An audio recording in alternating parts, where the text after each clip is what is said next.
Today, I'll be showing you how to use Find My iPad.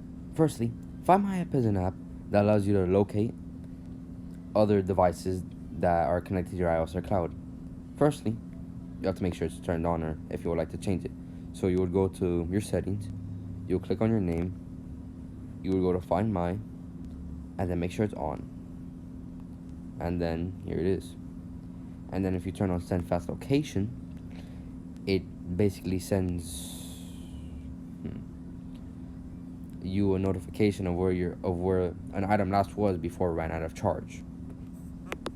So you would have to go to the Find My app. You would have to pick devices, and then basically you just click on any device, and then it shows you the exact location of the device. And to find the device, you would also have to be logged in to a separate. You would have to be logged on a separate device with the same iCloud.